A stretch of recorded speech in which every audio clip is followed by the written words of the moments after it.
Hey guys, how's it going? Kripparrian here. It's new expansion time. That's right, the announcement was today. There's a whole bunch of media out there. If you want to see the official trailer, we're going to link that below for you guys. It's big news today. We're going to see what the next year is going to look like, well, through the first expansion of the year, which is coming up pretty soon, early April. How about that?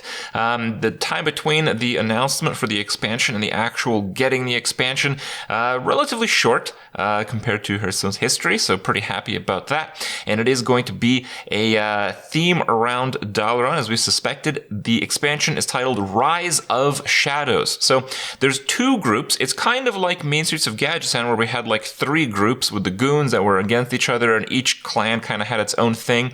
This is similar to that, but there's a lot of aspects about this that I like a lot more than the previous version. So there's two groups. There's the Rise of Shadows, which is kind of like, you know, the League of E.V.I.L, the bad dudes. The bad dudes, they're rising up. That's what the expansion is about. They're kind of forming their scheming, devious group, and they're going up against the Defenders of Dalaran. So I guess we do get a Dalaran expansion after all, and it's going to be interesting. I'll show you guys some of the cards and give you my feedback on them, and a little bit more as to the theme of the expansion, my opinion on that afterwards. So let's get into it. So each class kind of is represented under a character. So Warlock is represented by Rafam. So Rafam is one of the League of E.V.I.L, and Rafam is actually getting his own card.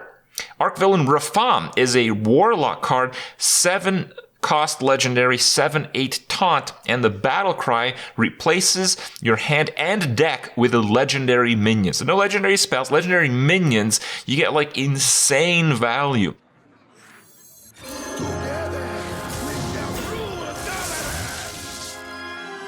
And it's actually a really powerful card, because a lot of the time when you play Warlock, you end up with a lot of, you know, like Mortal Coil style cards, a lot of early game removal, a lot of board clears that only work in a certain aspect of the game, and that part of the game has already passed. So particularly in Warlock, this is a really strong card. Think of it this way. A lot of time when you survive what a Warlock has to offer, he's got like 5-6 cards left in his deck, and you got like 10. And you know you're probably just going to win the fatigue game because you have more cards in your deck. But if he replaces his hand and deck entirely with legendary minions, which are generally on the large minion side of things when it comes to Hearthstone, you're going to have to deal with a lot more value than you previously thought. You also get the big body, you get the taunt effect. This card's actually pretty insane. Now, we don't know what kind of archetype Warlock will have in the next expansion. The next expansion is going to be a standard rollover. It's Year of the Dragon. The 3 most influential sets in standard right now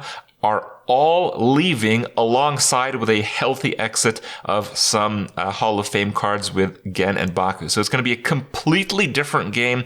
I think it's not fair to analyze how that will work out, especially from just these few cards that we got today. But nevertheless, standalone, Archvillain Rafam is a pretty insane card.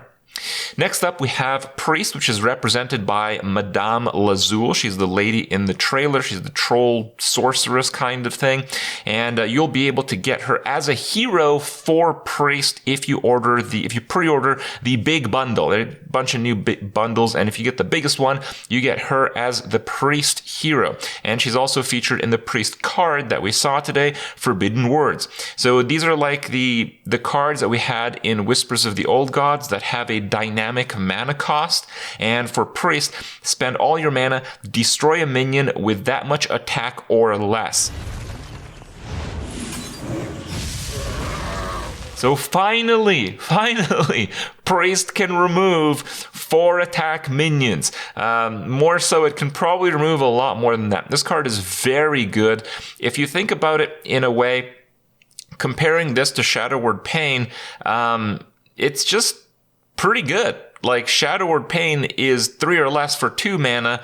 This is a Shadow Word Pain if you even need the 3 attack for 3 mana, let alone it can take on a big minion. It can take on, more importantly, a 4 attack minion. So this card is really strong just from the flexibility, which Priest honestly did not have up until this very point in the game in Hearthstone. So we're going to get these cards back. I don't know how widespread they're going to be. I don't know if, each League of E.V.I.L class is going to get one Forbidden card. That would be cool. cool. At the very least, I would love to see them in every class. So we'll get to see as the cards are announced in the next few weeks. There's also a new type of card that we get to see through Shaman. We get schemes. This is Hagatha's scheme. Hagatha is the character that represents the Shaman class in the upcoming Rise of Shadows expansion.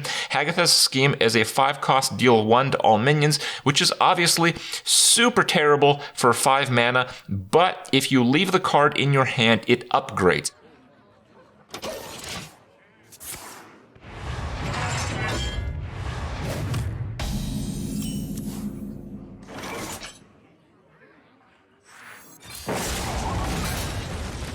These are the new scheme cards. So this will do 2 damage on 1 turn that it's been sitting in your hand. 2 turns later, it's going to be 3, then 4, then 5, then 6. And if it's in your hand the whole game, this will deal 20 to every minion on the board. Is that good for 5 mana? You bet. Now, it's really about how does this card fit into the Shaman playstyle. Traditionally, most powerful Shaman decks have been aggressive, so most likely this card is going to have a tough fit, but we don't know what's coming up in the expansion. We don't know what kind of cards Shaman are going to get.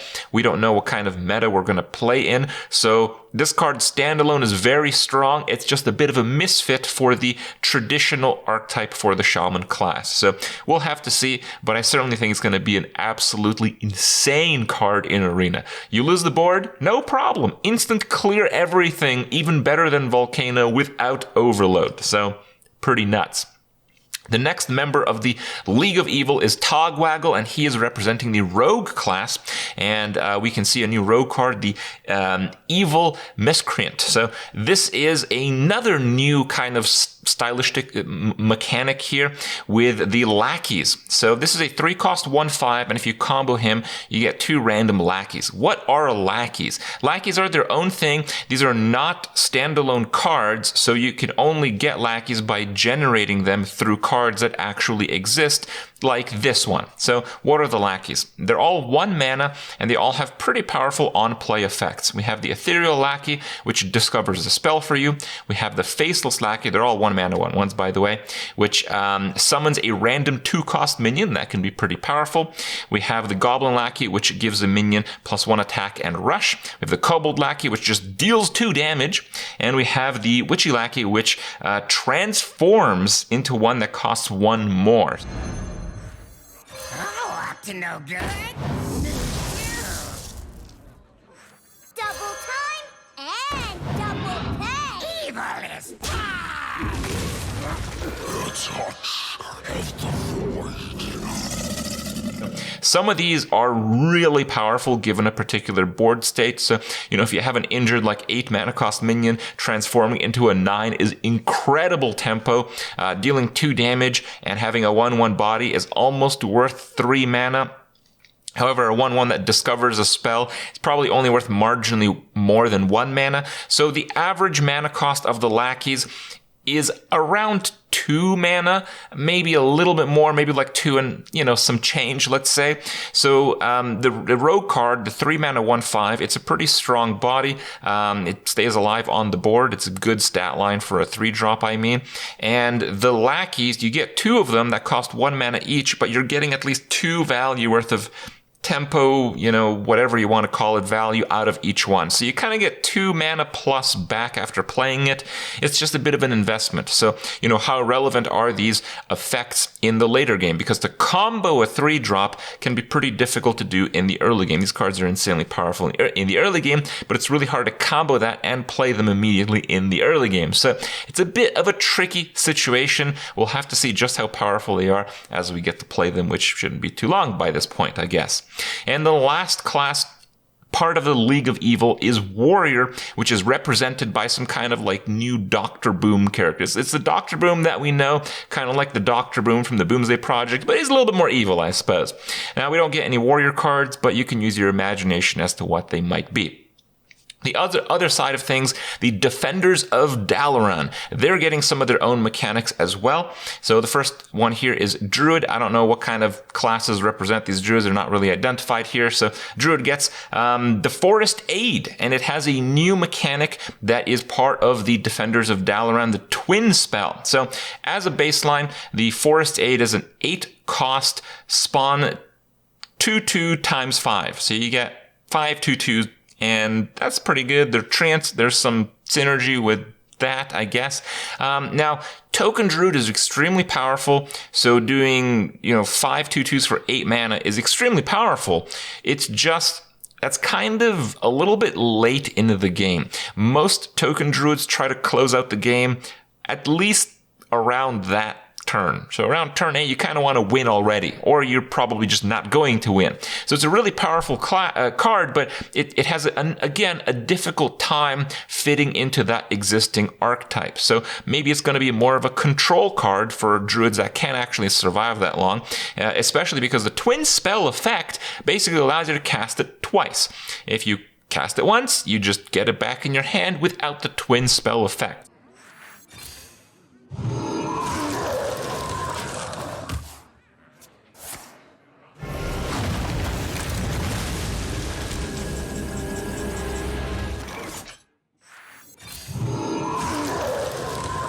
So as a one standalone card is incredibly high value. This might just put Druid on the map in Arena again. Druid's been struggling a little bit in the last few bucket cycles, so this might be what it takes. Certainly a very interesting mechanic, and could get really crazy on specific cards. Next up, we have Mage. Mage is getting a card. Caligos. Look at that. I predicted that one. I thought it'd have, a really big role in the expansion based on, the vagueness that we saw early on. But nonetheless, we got Caligos anyway. And there is an important significance to this card that I'll talk about in a second here. So just the card itself, 10 mana cost, 4/12. It's a little bit triggering. My 4/12s back in my day, my 4/12s cost 9 mana. But no, this one costs 10. So all right, fine. 10 mana, but it's worth it. The first spell you cast each turn costs 0 mana, and you get to discover a spell. So you can get like a Flame Strike, you can get like a Pyroblast, you can get like some serious value back. And this is an ongoing threat. The fate of the world hangs in the balance.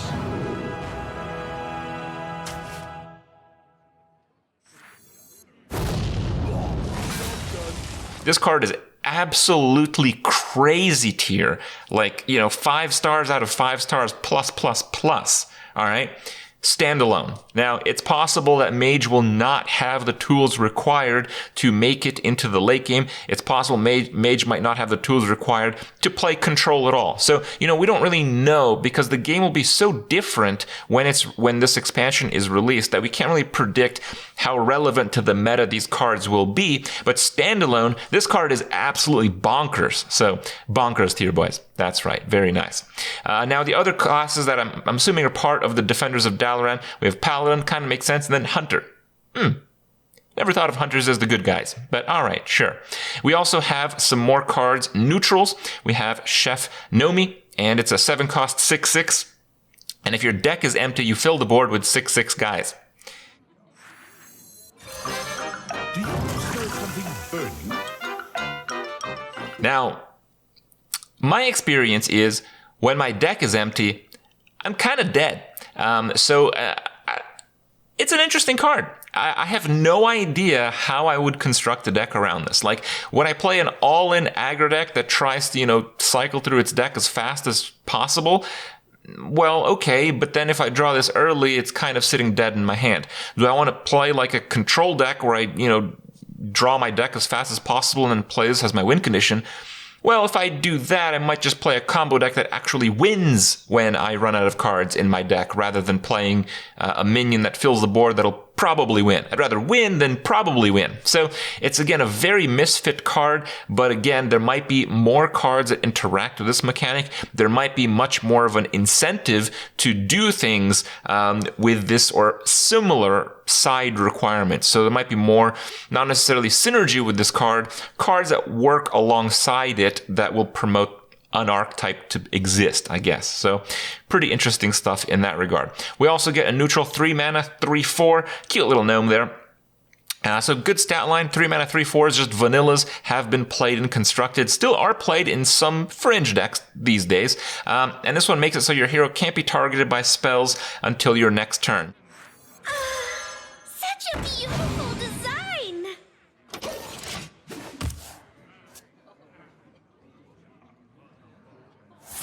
So we have this effect in the game, but it is on a fairly poorly statted 4-drop, and it's only there until the minion is removed from the board. So this one cannot be removed. So if you're playing against a combo deck, this might buy you a turn. It's a pretty solid 3-drop, and we don't know the power level of the next expansion. It could be a mid-power level expansion to where a 3/4 3-drop is just playable in most decks, and it can potentially counter some combo decks. And who knows, there might be some meta combo decks that require face targeting to seal the deal. Actually, most of them do require exactly that. So now those are all the cards. It's pretty exciting stuff. Certainly await more cards, please, Blizzard. Now, the most important thing that I want to talk about is thematics. So Blizzard has, in general, released expansions that kind of warp the Warcraft universe into kind of a new one, not an entirely new one. And it seems that's what they're doing with the League of E.V.I.L. That's kind of like the Rise of Shadows. That's kind of what they're promoting as part of this expansion. But the Defenders of Dalaran, we got Kalecgos. Kalecgos is like, he's vanilla. He's just there. He is literally part of the Warcraft universe. And I really love when I see characters like that emerge in the game. So it looks like thematically, Blizzard has gone down the road of creating a new part in the Warcraft universe and giving us some of these iconic characters that we love so much. So I love that. I really love that. It's like the old school cool with a twist. So I'm looking forward to more. Let me know what you guys think. Hope you guys enjoyed this video, and go check out a few more.